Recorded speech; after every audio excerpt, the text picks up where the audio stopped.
Bonsoir tout le monde, j'espère que vous allez bien, j'espère que vous vous portez bien.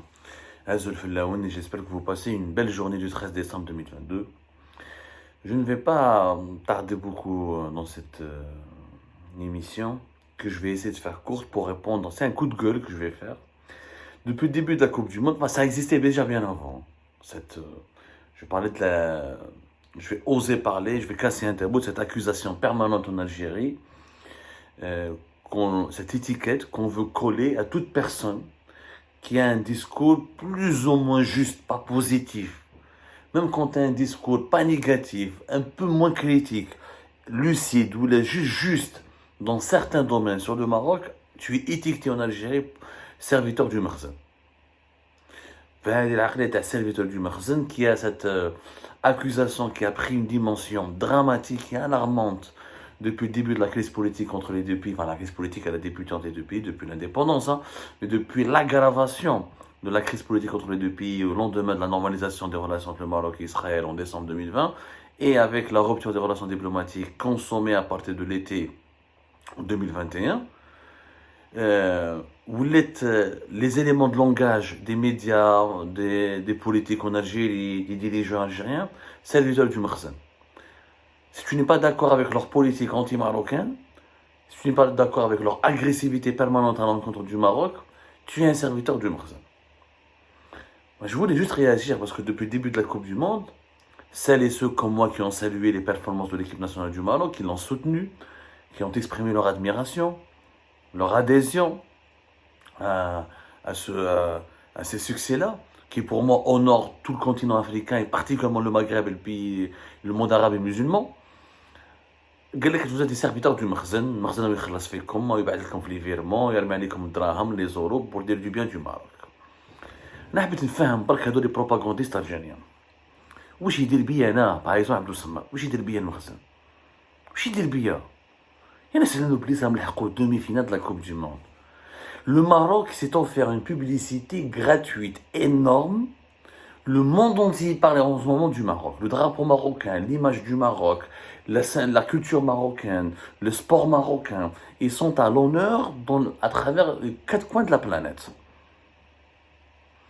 Tous les grands médias internationaux ont parlé du Maroc, tous les grands dirigeants du monde ont salué les performances du Maroc. Les yeux du monde sont braqués sur le Maroc, les caméras du monde entier sont braquées sur le Maroc.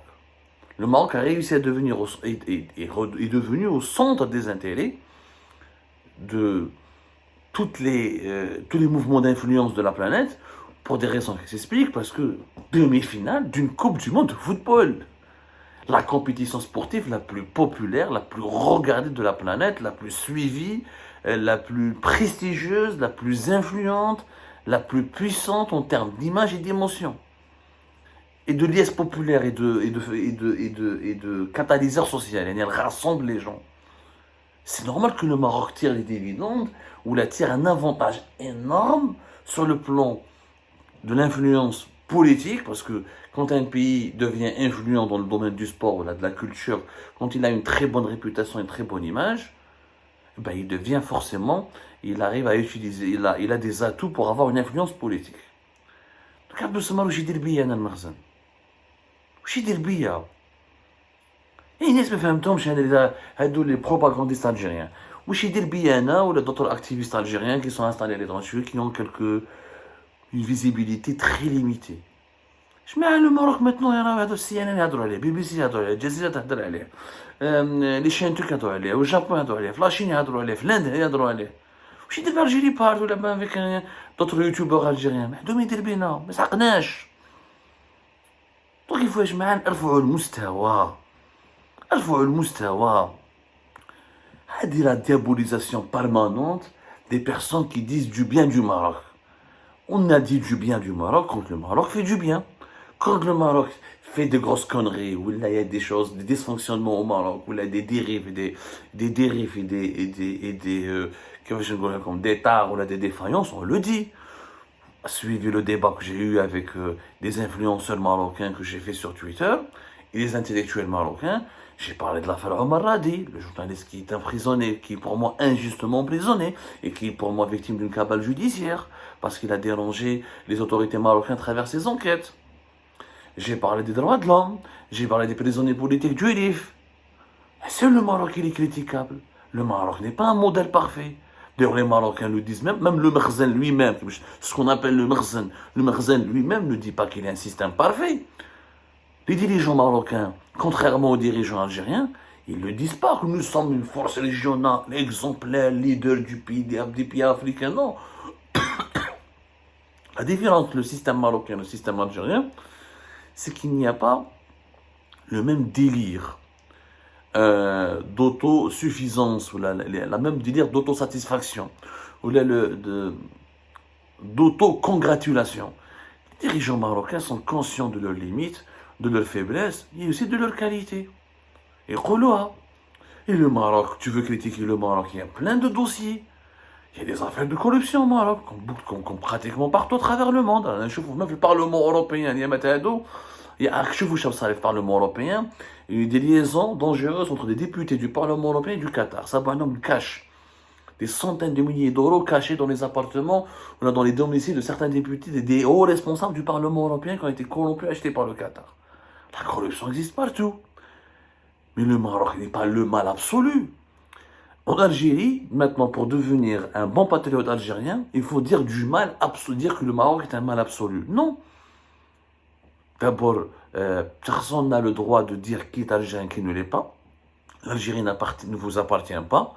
N'appartient pas à Tebboune Jma'atou comme elle n'appartient à personne d'autre. Elle appartient à une histoire, à une géographie, à une mémoire qui est collective. Et nous, quand on s'extasie ou là, quand on est heureux par les performances du Maroc, c'est à juste titre. Aucun Algérie a demi-finale de la Coupe du Monde. Oui, ça là. Ça, quand tu es déjà au deuxième mandat. Tu es bon quand on a le deuxième mandat. Ou allez, dans une autre émission. Parce que la presse algérienne, j'ai même des amis algériens, les buzz, vous en faites trop, c'est juste du football, c'est juste une Coupe du Monde. On est parti, 8e de finale, il y a eu des morts, il y a eu des gars, quand on s'est qualifié en 2010 en Coupe du Monde, il y a eu des rassemblements, des accidents, et on a instrumentalisé politiquement cette victoire. Le 15 mai, c'est l'Algérie. Une autre émission tout à l'heure, pour parler de imaginons cette Algérie qui était arrivée en demi-finale. Oui, ça. Tout à l'heure. Le Maroc n'a pas la même stratégie. Le régime marocain n'a pas la même stratégie que le régime algérien concernant le lobbying et l'influence sur les médias ou sur la scène internationale. En utilisant les médias. Le Maroc n'a pas investi comme l'Algérie dans la création d'une dizaine de médias privés pour se protéger contre ce qu'on appelle les dirigeants algériens pour la souveraineté numérique, la souveraineté informationnelle, la souveraineté médiatique. Pour ne pas laisser les contenus médiatiques étrangers envahir l'Algérie. L'Algérie a lancé Nahar, Shorouk, Bilad, des sites internet, les réseaux sociaux, les pages Facebook, les mouches électroniques, les boubabes électroniques, tout ça pour se protéger contre les contenus qui viennent de l'étranger, les contenus médiatiques et numériques qui viennent de l'étranger. Le Maroc n'a pas fait ça. Le Maroc a une autre stratégie. Le Maroc a un média Insat TV qui existe depuis de nombreuses années, qui n'a jamais pu s'imposer, qui était un petit peu influente au début des années 2000, qui a beaucoup perdu son influence. Ils ont essayé, l'agence de presse marocaine a essayé de faire une télévision. Ça n'a jamais pu marcher. Elle s'appelle Maghreb TV ou la télévision. Satellite, etc. Ça n'a jamais marché. Voilà. Même si le Maroc n'a pas demandé à des groupes privés de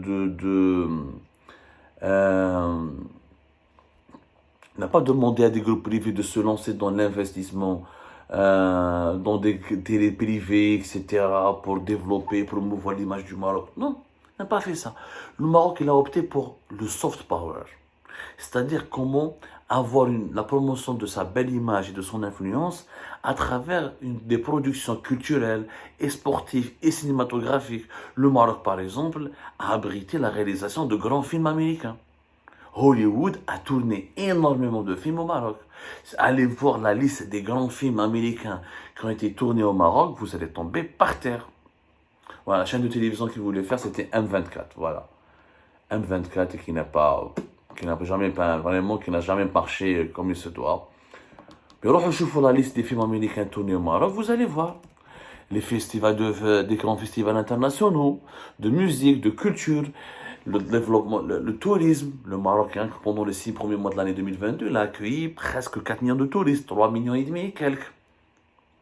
À travers le tourisme, le cinéma, la culture, le sport maintenant, parce que le Maroc, comme voulait organiser la Coupe du Monde à maintes reprises, il a investi dans les infrastructures, il a accueilli une fois la Coupe du Monde des clubs, il essaie d'organiser énormément d'activités sportives, notamment le Sahara occidental. Le Sahara occidental qui est appelé le Sahara marocain, on n'appelle pas le Sahara occidental, pour que le Maroc impose la marocanité de ce territoire. Il n'a pas fait des propagandes, des reportages, les chaînes de télévision marocaines. Ils font, et non, ils essaient de développer le tourisme, ils essaient de développer des activités de culture, de loisirs. Allez voir le nombre des festivals internationaux qui sont organisés à Dakhla, ou la Ayoun, au Sahara occidental. Allez voir. Impressionnant. Une programmation annuelle, chaque année, une programmation très ambitieuse. Dans tous les domaines, la cuisine, le kitesurf, les sports nautiques, dans tous les domaines, il y a des activités et des événements internationaux. C'est à travers cette stratégie que le Maroc veut inspirer la douceur, veut inspirer la tranquillité, veut inspirer la confiance des étrangers et des partenaires étrangers. C'est ça là la stratégie du Makhzen. المخزن ما راحش دار كيما الريجيم الجيران تجيب دي يوتيوبر واحد في لندن نبعث له الدراهم وبدا تسب في الغاشي. يوتيوبر هذاك يا ربي عنده كالكو ميليي دو فيو. Mais dès qu'il y a un grand festival de cinéma, tu ramènes Hollywood, des grandes maisons de production, des grandes maisons de production de films américains, Jules Bledek, quand tu fais des grands événements internationaux, quand tu ramènes des personnes, des célébrités, Jules Bledek, ou Marrakech, ou Agadir, ou ça. Là, tu gagnes en notoriété. Là, tu gagnes en influence. C'est ça la stratégie du Maroc. Donc, mais cherche Abdou Semmar, je dis le bien. Mais cherche un opposant algérien. C'est trop le mythe. Oui, il y a eu des opposants peut-être qui ont été aidés ponctuellement, ou là, qui ont été accueillis au Maroc, ou qui ont été. Le Maroc, pour emmerder le régime algérien, le fait. Mais ce n'est pas la pierre angulaire de sa stratégie. Le Maroc a une autre stratégie. L'Algérie, on a une stratégie agressive. Dès les médias, ne suit pas. Tu peux jamais séduire quelqu'un. Tu te défends pas en insultant.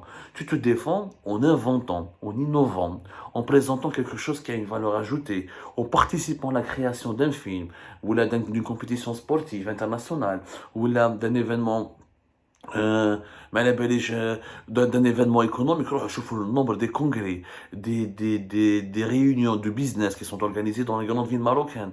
C'est comme ça que tu améliores ton image et tu défends ta souveraineté numérique, médiatique, et tu défends ton intégrité ou ton image par rapport à d'autres pays qui veulent, à d'autres entités qui veulent t'agresser ou là, qui veulent te réduire à une posture qui est diabolisante, qui est diabolisée ou la diabolisante, on a une posture d'un pays dangereux ou d'un pays auquel il faut s'attaquer, etc. Donc c'est deux stratégies totalement différentes. Donc l'argumentaire serviteur du Makhzen n'a absolument, non seulement n'a pas de fondement, mais il est totalement idiot et absurde.